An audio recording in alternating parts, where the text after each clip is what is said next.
10 hari sudah berlalu, apakah rahmat Allah itu kita peroleh? Itu kita tidak tahu. Tidak ada absennya. Sama dengan ayat yang mengatakan a'udzubillahi minasyaitonirrajim, inna anzalnahu fi lailatul qadri.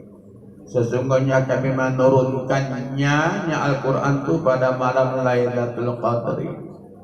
Wa ma adraka ma Lailatul Qadri. Lailatul Qadri khairun min alfi syahr. Tak ada orang beriman, tak ada orang yang tahu apakah dia mendapat malam Lailatul Qadar. Tak ada. Aku dapat malam Lailatul Qadar. Di malam keberapa? Di malam ke-21. Macam mana perasaan bapak? Aku tengok semua dingin, semua air membuka, semua tumbuh-tumbuhan tunduk semua. Tak boleh ada begitu. Walaupun dulu kami waktu zaman anak-anak itu ada ceritanya begitu. Kalau malam Lailatul Qadar katanya semua tumbuhan disujud semua, sehingga dijaga itu pakai lilin. Maka mampu pasang-pasang lilin. Kami anak-anak lu begitu, tapi dia pelajari tak adanya itu, tak tahu dari mana sumber ceritanya itu. Namun kalau kita menjaga Ramadan itu mulai dari 1 Ramadan sampai selesai, maka kita pasti dapat itu. Jadi ini pun rahmat. 10 hari pertama itu pasti kita dapat kalau kita konsisten menjalankan puasa Ramadan, tapi dengan pula yang ikhlas karena Allah lah. Nah, jangan pula karena takut kena hukum. Makanya oleh karena itu dalam Ramadan ini wajah-wajah munafik itu jelas nampak itu. Wajah-wajah munafik yang pura-pura datang ke sekolah dengan berpuasa, ada kesempatan isap juga rokok nih. Nah, itu wajah-wajah munafik lah itu. Kalau Pak Guru, abang kelasmu bisa kau tokohi, namun malaikatul muqarrabin, malaikat yang selalu menghampirimu, tak bisa kau tokohi. Makanya kok menurut Bapak, sekali kita mandi basah bersihlah. Jangan mandi-mandi saja tapi tak basah tak bersih. Siapa lagi itu anak Ramadan lah elok-elok supaya dapat kita masuk kita nanti kepada fase kedua, 10 hari kedua, maghfirah. Mudah-mudahan kita mendapat ampunan dari Allah. Lah kalau puasa sajanya kita tahan makan, lapar, tak dapat itu dah. Sudah sempurnanya dikojar itu maghfirah Allah. Macam mana caranya? Hanya gara-gara hujan gerimis, tadarus pun tak ada lagi. Padahal kalau hari cerah, matahari terang, malah 5 kelompok ini si Eti Susanti. Anak gadis saja 5 kelompok di masjid besar, lain di musalla kami. Tapi gara-gara hujan sedikit saja, tak datang lagi. Tapi kalau ada ulama lampir main, tak payung datang. Itu menandakan belum lagi sempurna kekuatan iman itu untuk mendapatkan ridho dari Allah tersebut. Kamu tengok, Bapak hadir ke masjid 1 Ramadan itu ya Allah, laki-laki anak muda saja 5 saf, tambah lagi anak-anak 3 saf lagi pada. Semalam tinggallah 1 saf. Kemana perginya? Tapi ku tengok malam itu ketika anak menghadiri acara makan miso, Bapak yang datang. Ada acara makan miso kan? Kalau Ramadan kan? Ada tuh siap tarawih, udah makan miso rame-rame. Begitu ku tengok, Bapak yang pun datang. Jadi Bapak telitinya begini, yang dekat saja di musola kami di sana nih. Kadang-kadang kalau sembahyang maghrib itu kami mau kadang-kadang mencapai 25 orang. Padahal para pola kami di situ kan 1 lorong sikitnya pula kan. Tapi tengok begitu sampai 25 orang lain anak-anak. Tapi ketika momen doa berzikir tinggal 9 orang. Kenapa begitu? Berarti lebih berpengaruh sama dia kolak, kocal, rendang, apalagi cendol. Daripada mendapatkan keampunan dari Allah. Nah, dengarkan anak-anak dulu. Ya, dengarkan dulu ya. Kami yang tua-tua nih, maaf ya. Ini baru kali ini bilang aku yang tua-tua. Selamanya kami yang muda-muda ini gitu begini. Kami tetap berpegang kepada apa dikatakan Rasulullah. Siapa membaca Subhanallah 33 kali, Alhamdulillah 33 kali, Allahu Akbar 33 kali, jumlahkan 99, disempurnakan dengan la ilaha illallah wahdahu la syarikalah, lahul mulku wa lahul hamdu yuhyi wa yumiitu wa huwa ala kulli syai'in qadir. Huttat khatayahu walau kadzaba fil bahri, Allah akan hapuskan dosanya walaupun sebanyak puing di lautan. Itu kami pegang itu. Kenapa? Kami sadar kami tidak akan pernah lepas dari dosa. Apalagi lah kita ingati bekas-bekas jalan awak di dunia ini, mulai dari macam kamu dulu. Puasa dari rumah, jalan-jalan ke ladang menengok mentimun yang masih muda tu ngente sawah. Lama-lama babunyi mulut tu. Tapi segala tipu daya dibikin supaya awak di muka omak tetap macam orang yang puasa. Itu tadi ingat lawak itu kalau sudah tua begitu. Pernah itu terjadi? Mungkin pernah. Kamu pernah bikin begitu? Maka pernah bapak begitu mungkin dulu. Jadi itulah hendak kita usahakan. Makanya jangan tinggalkan bajikir itu setiap habis sholat, supaya dosa-dosa kita itu diampuni oleh Allah Subhanahu wa Ta'ala. Kemudian Rasulullah bersabda, "Man qara'a ayatul kursi fi kulli akhir sholat." Siapa membaca ayat kursi setiap selesai sholat.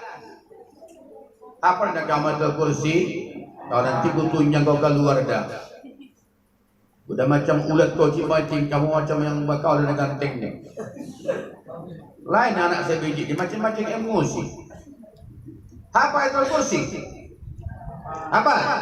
Kalau itu dibaca setiap sholat, akhir sholat sebelum mendoa, tidak ada yang memisahkanmu dengan surga kecuali kematian. Itu kata Rasulullah. Coba.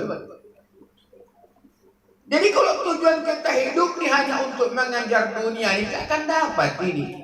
Makanya kami berdoa, Allahumma khatim alaina bi husnil khatimah, ya Allah, tutuplah hidup kami dengan kesudahan yang baik. Makanya ujung-ujungnya Allahumma inna nas'aluka ridhoka wal jannah. Besar pengharapan awak supaya awak jangan sampai masuk ke dalam neraka. Apa usaha kita? Itulah tadi. Setiap sholat minta mohon kepada Allah dihapuskan dosa yang membaca ini, kemudian baca ini. Setiap sholat. Allahu la ilaha illa huwal hayyul qayyum wa la ta'khudhuhu sinatun wa la naum. Rutin dibaca itu. Kalau kita dengarkan ceramah daripada Ustaz Jabir, Ali Jabir yang meninggal sudah. Katanya pembilangkannya dia dijamin katanya masuk surga kalau itu dibaca tiap akhir sholat. Itu pegangan yang tua-tua itu. Jadi tadi yang pulang-pulang duluan tuh, yang anda membuka makan duluan tuh, lebih penting dia mengisi perutnya coba daripada mendapatkan ridho dan rahmat Allah. Itulah jadi yang begitu, itulah ukuran keimanan kita sebenarnya anak-anak sekalian. Jadi kita ini masih banyak lagi keimanan kita itu belum lagi sempurna seperti yang diharapkan oleh Allah Subhanahu wa Ta'ala. Tujuan hidup kita itu belum lagi li'ibtighai mardatillah, belum lagi hanya untuk mencari keriduan Allah. Tapi oleh karena itu, kenapa ini penting kami sampaikan? Mungkin yang Bapak sampaikan hari ini, yang Bapak sampaikan kemarin itu tak bisa belum kamu laksanakan sepenuhnya. Itu ke depan hari akan kamu ingat nanti kalau sudah usia kamu lanjut. Ku ingat dulu bayar Pak Sarif bilang begini-begini, tapi kadang-kadang tak boleh mau kerjakan. Mudah-mudahan ada perubahan-perubahan kita ke depan hari. Kalau sekarang masih anak kelas 7 disuruh tadi ceramah, Itu pun tak dapat, padahal dah dibilangkannya cara-caranya. Tak hendak kau mendapatkannya, tak mau kau menghafalnya. Berarti kau tidak mau kau mengangkat derajat dirimu di depan teman-temanmu. Oke, kembali masalah kepada puasa Ramadan. Menahan diri dari yang membatalkan puasa itu, katakanlah itu mudah. Tapi menahan diri dari yang membatalkan, menghilangkan pahala puasa itu sangat berat. Tadi malam ceramah Ustadz Abdul Somad menerangkan ada 5 hal yang menghilangkan pahala puasa Ramadan. Padahal yang Bapak tahu cuma 4 masalah ini. Rupanya ada 5 lah. Yang pertama sudah tahu lagi itu sudah beberapa kali bilang adalah riba. Itu janganlah. Ada riba itu menceritakan kejelekan seseorang tapi bukan di hadapannya. Sekali kita menghibah orang, maka dosa dia akan pindah ke awak, pahala awak akan pindah ke dia. Jadi bukan kalau dulu yang tukang hibah-hibah itu oma-oma. Sekarang udah ikut kami ayah-ayah. Jangan kamu ketawa. Kenapa bapak ikut jadi ayah ikut tukang hibah? Karena itulah cinta ayah-ayah kepada oma-oma itu anda bersama dia pula. Nah, bini ikut tukang hibah, aku ikutlah menggosip katanya kan. Tapi itu udah kita ketahui jangan.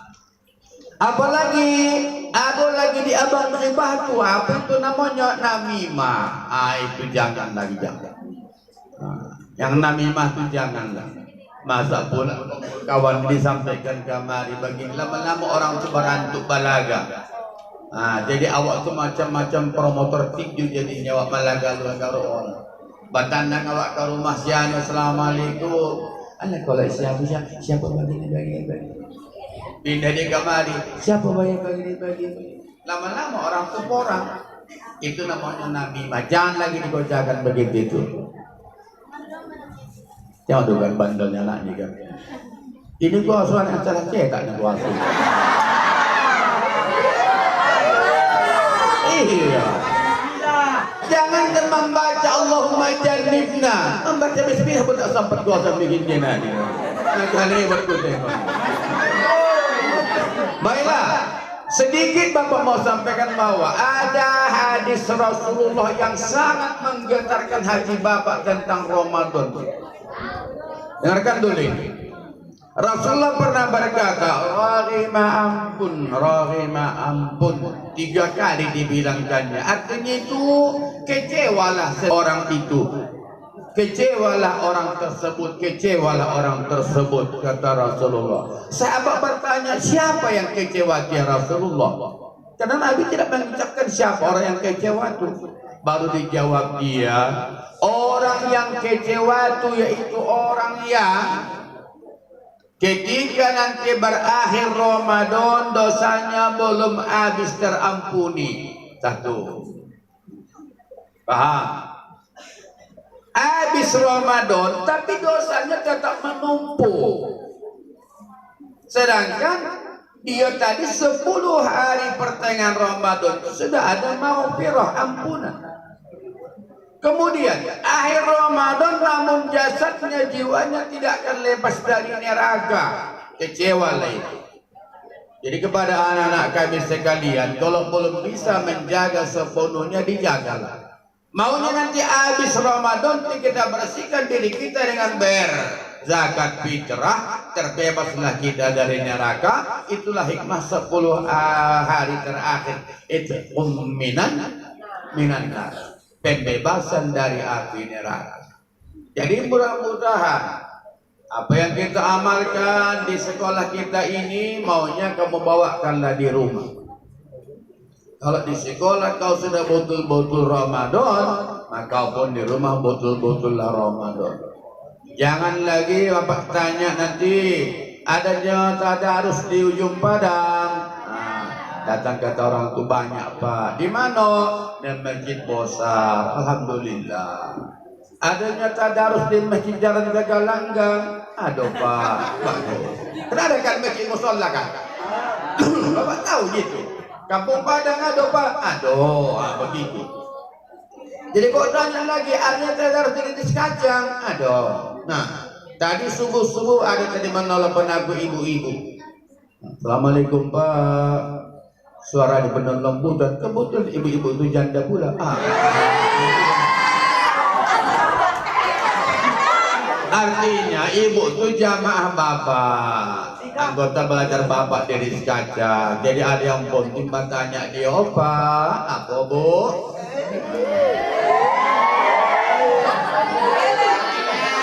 Jangan kamu pulang mendahulukan sujon. Tidak boleh begitu. Duluan telah husnudzon, begitunya pula. Jadi orang yang menelpon dengan baik-baik, bapak jawab dengan baik-baik lah. Apa masalah bu? Tahu nyibukkan abang dari itu semakan. Katanya begini, Pak, ini kan mau membagi-bagi rezeki ini katanya. Iya bu. Apakah seorang anak yatim? Dengarkan. Siapa lagi tiba-tiba datang? Egi. Betul lah. Untuk kelas 7 laki-laki yang paling parah nilainya Egi. Dari lain pada ini.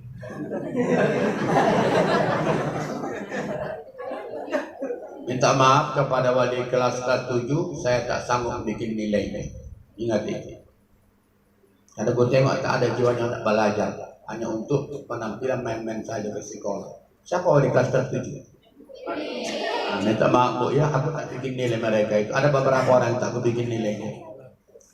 Begini ceritanya, seorang anak yatim, ini diringo-ringo berapa kali bapak dipanggil itu, gara-gara masalah anak yatimnya. Ada yang bilang pula kalau omaknya mati anak yatim. Padahal kalau omaknya mati, ayahnya kawin duluan coba. Iya kan? Anak yatimnya yang kematian omak kan tidak kan? Anak yatim itu yang kematian ayah. Begitu. Jadi ini mati ayahnya, kawin balik omaknya.